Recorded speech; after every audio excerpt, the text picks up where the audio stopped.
Bonjour à tous, soyez bien notre paroisse invisible, traçons sur nous le signe de la croix, car c'est Dieu qui nous rassemble, au nom du Père, du Fils et du Saint-Esprit. Amen.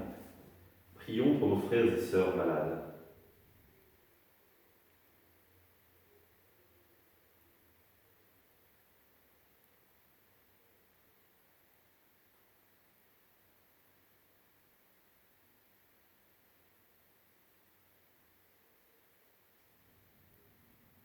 Prions pour les soignants et tous ceux qui œuvrent pour le bien commun.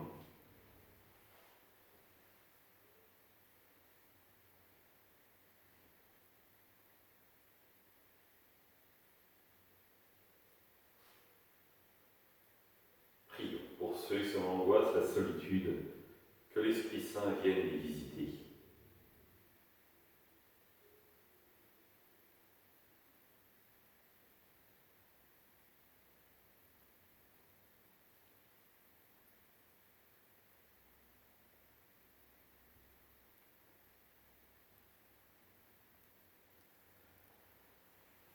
Pour manifester votre communion, je vais maintenant allumer cette bougie au cierge pascal.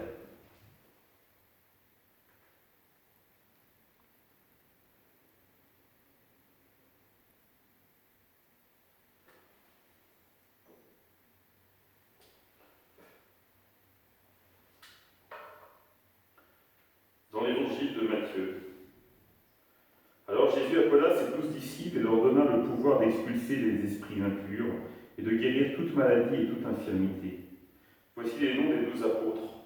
Le premier, Simon, nommé Pierre, André, son frère, Jacques, le fils de Zébédée, et Jean, son frère, Pierre et Barthélemy, Thomas et Matthieu, le publicain, Jacques, fils d'Alphée et Thaddée, Simon le Zélote et Judas l'Iscariote, celui-là même qui le livrera.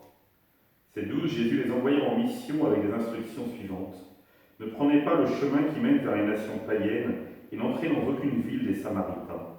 Allez plutôt vers les brebis perdues de la maison d'Israël. Sur votre route, proclamez que le royaume des cieux est tout proche. Acclamons la parole de Dieu. Louange à toi, Seigneur Jésus.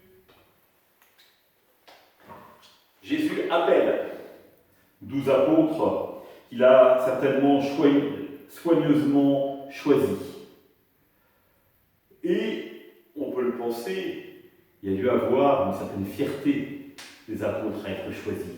Après tout, le rabbi, celui qui fait parler de lui, celui qui déplace les foules, il m'a choisi moi.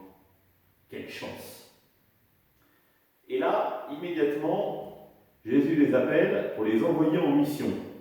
Et là, les apôtres vont peut-être se dire, t'es vraiment sûr que c'est moi que tu as choisi?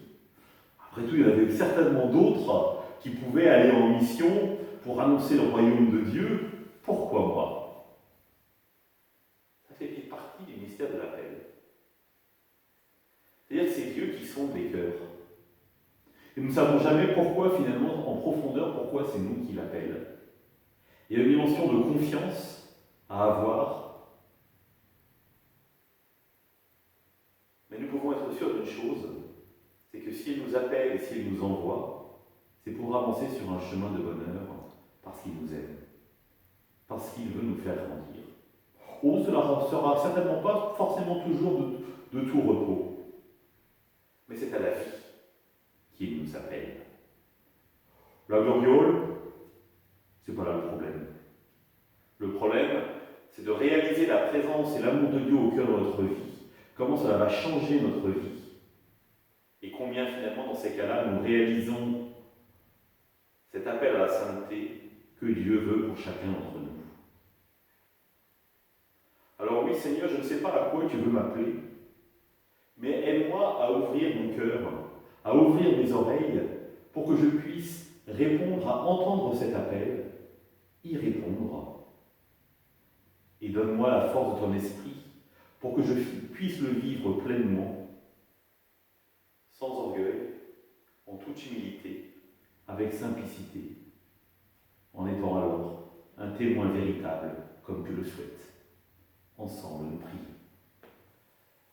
Notre Père, qui es aux cieux, que ton nom soit sanctifié, que ton règne vienne, Que ta volonté soit faite sur la terre comme au ciel. Donne-nous aujourd'hui notre pain de ce jour. Pardonne-nous nos offenses, comme nous pardonnons aussi à ceux qui nous ont offensés. Ne nous laisse pas entrer en tentation, mais délivre-nous du mal. Amen. Que le Seigneur nous bénisse, nous accompagne pour la journée, nous garde dans la paix, au nom du Père, du Fils et du Saint-Esprit. Amen. À demain.